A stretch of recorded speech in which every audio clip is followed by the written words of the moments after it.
Right. We have now come to the end of this chapter, right? But before we do the conclusion, that will be in the next video. We just want to tweak something because in the previous video I did say that there is some addition that we just need to do to actually to make our model or our data preparation complete. One thing that we know about these large language models is they use what is called a self-attention mechanism, and that self-attention mechanism we are going to discuss it. We're going to discuss it soon, so do not worry about that, about understanding what the self-attention mechanism. But pretty much in principle, it just pays attention to different tokens, gives weighting to different tokens that have happened before it. But it doesn't do that weighting based on the position that this will have maybe higher weight just because it's far or anything. It has no knowledge of position. That self-attention mechanism, but it is quite critical to large language models. So it is a shortcoming in that self-attention mechanism, and and so and uh, so let me write that point down. Self-attention, though it is a critical part of large language models, does not have any notion of position. We are going to see how it calculates the attention weights, and the way it calculates the attention weights, I promise you, has nothing to do with position where the tokens are. And then the one that we've just discussed here, let me show you what I said is the problem. If we have a 2 here instead of the one that we had, imagine we had a 2. It means this first vector embedding, will be the same vector embedding here in this position, correct? Which then means the way we have set up our embeddings here does not know position as well, because this vector is now the same as this vector, and then the self-attention mechanism is not going to help because self-attention doesn't know the position as well. So that is the intention of this video, because the same token IDs always gets mapped to the same vector representation, regardless of where the token ID is positioned in the input sequence. So in principle, the position independent embedding, it could be good for the large language model, but then in practice it doesn't work that way. It doesn't work that way. The self attention will not help you actually extract as much context as you want. So we would want to inject some idea about position. So we need to inject an idea of position.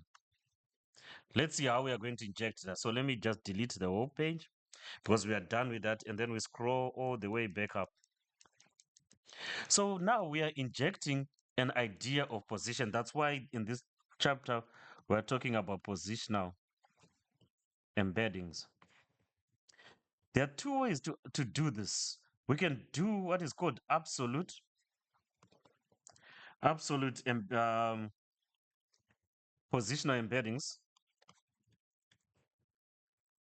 embeddings, or we can do relative positional embeddings. In absolute positional embeddings, it is the embeddings that we are going to inject are directly associated with the specific positions. These depend on the specific positions of the token itself, specific position of the token in the input sequence of token in input sequence.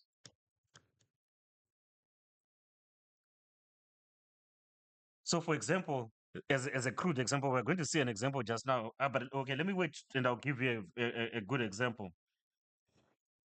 So each position in the input sequence, it will have a unique embedding that is added to the tokens to just convey that to inject that position information. Let's see how that is done. So imagine these are our token embeddings. We have our text. We had our text, right? We had our text. We tokenized the text, we took the token IDs, and then we did that lookup in the embeddings table, and now we have our token IDs. So here I'm just going to give as an example. Imagine all these tokens were for just the same character or the same word. So that's why they are all ones, these embeddings.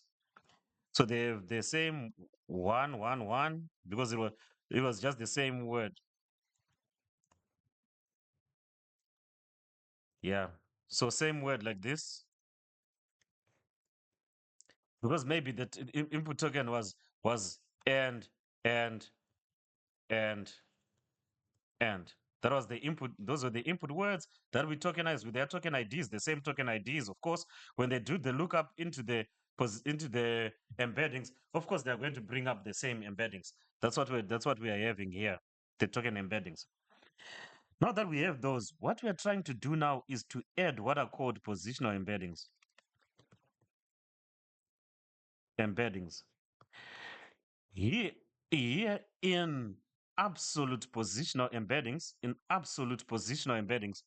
we will look at say this is position number one. So we are going to get positional embeddings with the same dimension as token embeddings. So we have three.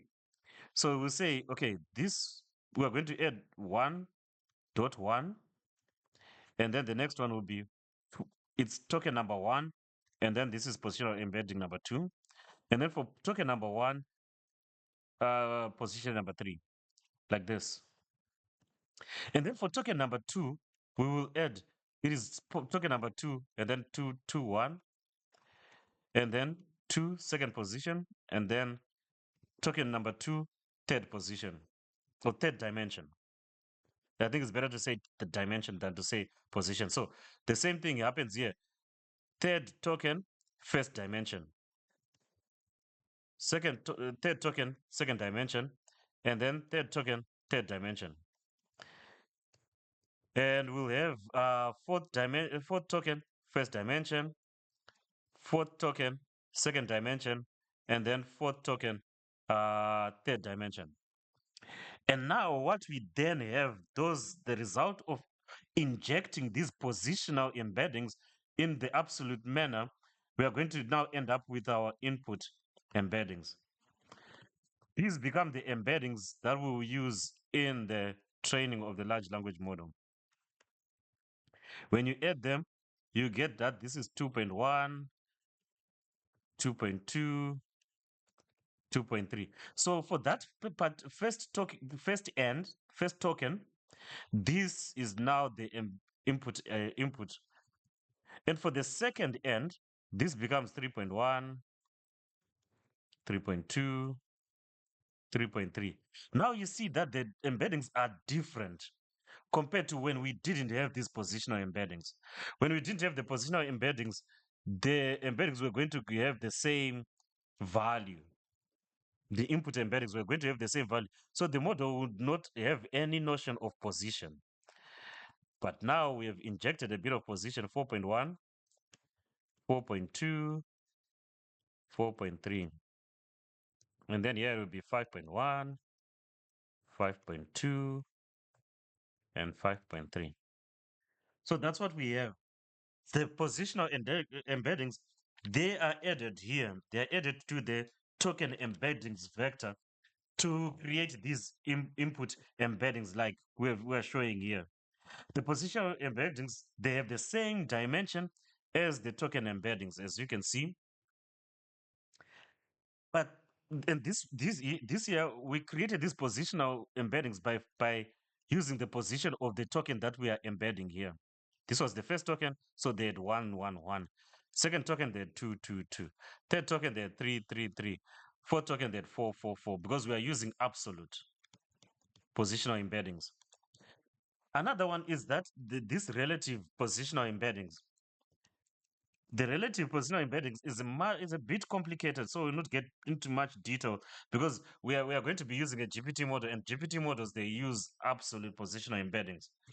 So the relative positional embeddings, just for completeness, the relative ones they um They use relative position or distance.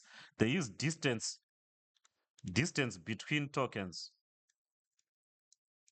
They use distance between tokens. So the model will have to learn the relationships in terms of how far apart how far apart the tokens are. The tokens are instead of exactly where they are, because here in this scenario it just needs to know, okay, what is the position of what is the position of this token that I'm dealing with. Oh, it's the first position. Okay, so I'm going to put ones here. So in this scenario it's not really going to be one, but I think you get the idea. But this one here, the relative tries to calculate the distance, wants to inject what is like how far apart the tokens are. Advantage of this type is the model can generalize better to sequences of varying lengths, or even lengths that it hasn't seen. But us, because we are using, and that's a good point. We are using GPT. So for a specific use case, we'll go with absolute positional embeddings. But for some use cases, you can use relative positional embeddings. It depends on the use case and the data that you're dealing with. OpenAI's GPT models, they use absolute embeddings, and these are optimized during training. They're optimized during the training process rather than being fixed like we did here. Here we fixed them. It was for illustrative purposes, but the core idea of it is they are also dependent on the actual position of the token itself. So let's go to code and see how we can create these. So I'm just going to switch to my Google Colab, and let's just quickly see. So now, so sorry. Okay, I'm trying to see where we start, because here we are encoding our words. Yeah. So this is where we are. We want to encode. We want to now encode the word positions. Let me drink a bit of water. Sorry. Few seconds.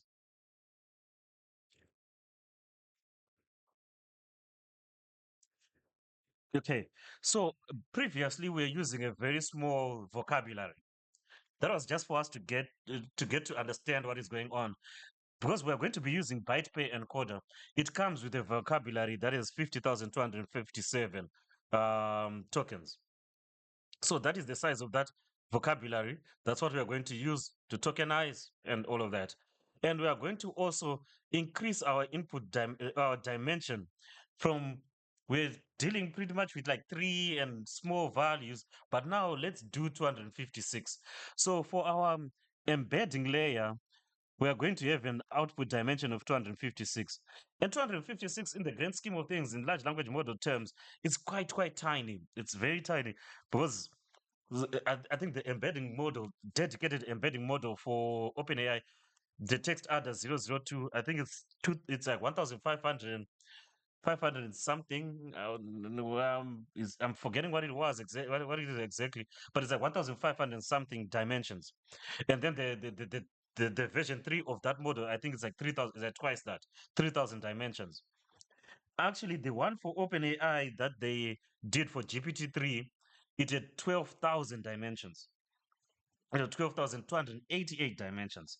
OpenAI did play around with the number of dimensions, and they settled on that 1,000, 3,000 part, because they said that performs well.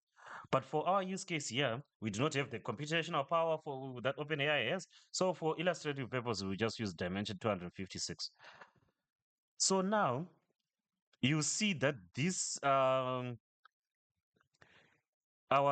embedding layer is going to be 50,000 rows representing the token IDs that we're going to look up, or the token ID, yeah, the tokens we're going to look up, and the output dimension, which is just the row itself, the row with the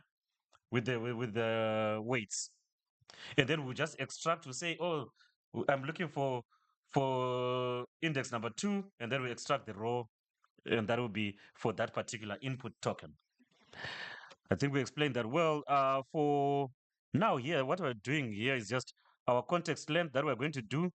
We're going to do for each input, we're going to take 4 tokens. And we are going to do 4 tokens into 8 batches so that we have a grouping of input. That becomes our input. The batch is our input. But each input, we have 4 tokens. So like this is one group of input. This is the first input and the second input, third input, fourth input into a group of 8 inputs. We are using 4 as the context length with a batch size of 8, and our max length is just the context length, and our stride, we are using the same stride as our context length. So that's why it just skips from 40 all the way to the to the next version, or to the next group of 4, group of 4. Once we get to 8 groupings of the inputs, it puts that batch on the side to say this batch is done. Let's move on to the next batch. Creates another batch, creates another batch, another batch, another batch. Beauty of a data loader. That's it right there. So you can see that each batch has this size, has eight inputs in it, and each input has 4 tokens. That's pretty much what this is showing. Now, when we embed these batches, all of the inputs, what we're going to see is these tokens, because this token is going to be embedded into 256 dimensions, 256, 256, 256. So you now have going imagine this is 3D, this is x, y, and the z going to the back like that. So you now have this, instead of 40, you now have 256 numbers going all the way to the back. Instead of 367, we have done the lookup, it becomes 256 numbers going to the back like that from our tokenizer. And this is what is up, that's what's happening here. So when you look at that shape, it now becomes okay. Let me explain that just in case people cannot get what I'm saying. So let me try this, because I think it's quite important for people to easily understand. For people to easily understand, I'm going to just take my snipping tool. Okay, so this is our tensor that I'm going to snip. Okay, nice. So let's go to our whiteboard. Let's go to our whiteboard so we can show what I'm trying to say here. That it is now that dimension. Okay, so let's put it like that. So this was our tensor, right? That was our tensor. And our tensor, it was an 8 by 4 in each batch. In each batch, right? 8 by 4 tokens, happy. So each token here, it gets into that tokenization process, and it gets into that embedding process. And the embedding, the one that we're using here, if you remember, the one that we're using up here, oof, it's actually quite far. The one that we're using up here had 3 dimensions. We embedded this end, we tokenized it, token IDs, did the lookup in the embedding layer, and we embedded it into 3 dimensions. So here now, this is a token ID. It has already been tokenized into token ID. We are now doing the lookup into the embedding layer, but we said our embedding layer now is 256 dimensions. So which means this 40 is going to be converted into 256 numbers there. So it will be 256 numbers there. This 367, it's not going to be 367 anymore. It will now be a continuous vector of 256 numbers. Same for this 285. It will now be 256. And this one will do the lookup into our new dimension table, into our new embedding table, and then 256 numbers that will represent that one. Same for 271. All of these numbers that are in here are going to be converted into 256. So what we'll end up having, if you can think of a cube, if you want, if that's easier to visualize, but it now becomes a 3D tensor, which is 256 here. So when you do the shape of that one, when after embedding, it's now 8, 4, 256. 8, 4, 256. This being the batch size. This is the context window, or the number of tokens that we're dealing with per input, and then this is the embedding dimension, embedding size, or embedding dimension. So that's what we have. So let's go back to our code and I'll show you what we have there. So in our code, that is this reason here. That is the reason for this result here. I mean, so that's why we have that result. And so now we are going to then use this positional embedding. So we can just create another layer where we are adding that positional embedding. Here we're just creating the token embeddings. We have tokenized them. Now we are creating that positional embedding that we add a bit of positional information. And we said it will have the same dimension as the token embeddings. We know the token embeddings, they have a certain dimension, and that's what we're trying to copy. So our position layer here, it will have the same as when we created our our our embedding layer, same way, with the context length and output dimension. And when we are creating our positional embeddings now, it should have the same shape, not batch wise. It's going to have the same shape as the as the input. How many tokens are we considering? And they've been changed into what dimension? The batch doesn't matter, because to say there are eight in a batch doesn't matter, because all of them are going to be added to this same to the same positional embedding. Let's go back to smooth drawing. Let's see, to our whiteboard. So the reason why I'm saying that is because what we care about is just these two numbers here, because we want to say for this first row, let's add plus positional. So we need to know that we need four positional ones. We need four positional ones that are also 256, so that we can add this number to this number to this number. Addition of matrices. The numbers need to tally, right? So for each input, it's going to be added the positions. That we're going to add the positions. So which means this becomes our positional embedding. That's our positional embedding. And we will just move it down. We just move it down to add it to the second row, third row, fourth row, fifth row, six, seven, eight, in the whole batch. The same positional embedding. Because we are saying this 284, the position of 284 is the same position as 40, because they are in the first position, second position, third position, or fourth column. So just having this one layer, it will be carried across the whole batch. And then now we'll have a new cube that we have would have taken into account the position in each position and each row. So we have a new cube now. And that new cube will still have 8, 4 with 256, like that. I hope it makes sense. So let's go back to code and then we are almost done. So yeah, that's why we are creating this positional embedding layer that is 4 and 256 as the shape. Now to create the input embeddings, it is quite simple. We just add the two. Token embeddings plus positional embeddings. That's it.